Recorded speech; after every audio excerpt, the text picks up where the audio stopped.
Yes, and start. Sir, now take the case of oil seeds. We are importing 1 million tons of oil seeds at a cost of rupees 500 crores per year. What was PL 480? We were importing wheat more or less the same quantity. Why cannot we produce 1 million tons of oil seeds in India? Our masses are not getting pulses. Without pulses, what is the protein they get? Pulses are not sufficient. Our scientists have brought about a revolution, the Green Revolution, so far as wheat is concerned. Our scientists have the greatest skill and they have bring about this revolution so far as the oil seeds and protein are concerned, so that the common people are not deprived of them. Now, sir, the planning process should ensure that we produce mass consumption goods. What was the position last year?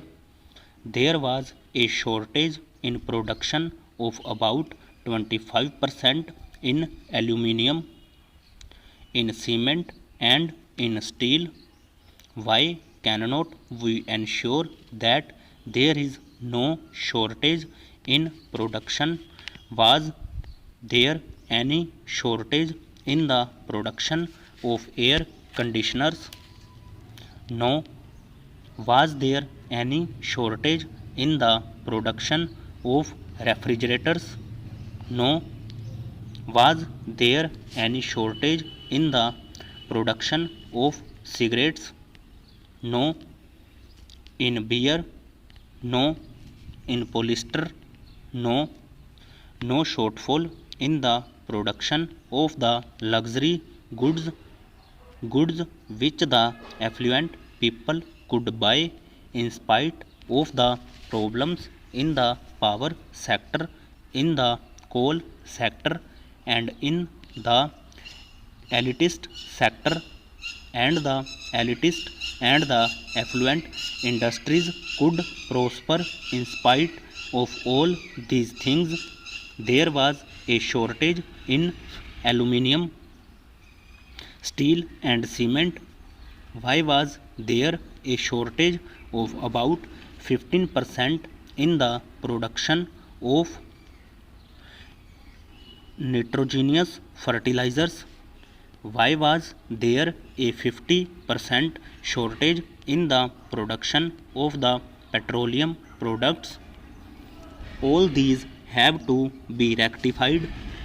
Plan is not or should not be a mere statement of intentions, and plan is not just that document saying that so much aluminium should be produced this year, so much of cement should be produced this year, and so on. There must be some machinery and some mechanism to see that these national objectives are fulfilled. Where are those detailed programs? Where are those connections between the planning commission and the different industries, different entrepreneurs, peasants, scientists, and others, so that these targets can actually be achieved and there is no shortfall in production as well? Now, so far as agricultural production is concerned, agricultural production cannot pick up without proper land reforms. Unfortunately, according to the economic survey of this year, land reforms have been neglected. But the economic survey of 1985-86 said that land reforms were very essential for rural reconstruction. I hope that the planning minister will pay adequate attention to the question of land reforms. So far as land reforms and agricultural production are concerned, in agricultural production, in spite of our difficulties, we are ahead of China. China's growth of farm output is not even 2.5%, perhaps it is a mere 2%, but our growth in farm output is about 3%. Therefore, we are ahead of China, but in other matters, China is ahead of us. But there is no reason why we should not excel them. Therefore, when we face these difficulties, we have to see how we can rectify them. Now, on the question of self-reliance, in recent times, due to the absence of the planning minister or due to some other distortions, there has been a backsliding, and it seems that we have lost faith in the Swadeshi spirit, in the spirit that we Indian people can stand on our own. Therefore, not much of foreign aid is there, and foreign aid has increased to rupees 800 crores or so, and aid from the International Monetary Fund is about rupees 540 crores. This type of reliance, too much reliance on foreign aid and assistance, will not make our nation grow. Therefore, sir, I hope that the public sector, in which we have invested about 15,000 crores of rupees, should have the surplus. If we have to have a proper planning, we must have a proper approach towards the management as well as towards the workers.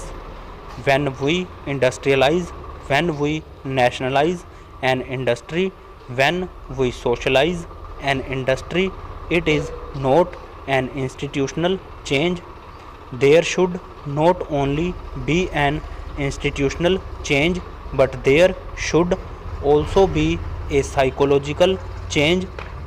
You cannot have planning without the planning ethos, the planning psychology, the spirit of hard work, the spirit of discipline, the sense of dedication to the nation, and a sense of and passion for justice.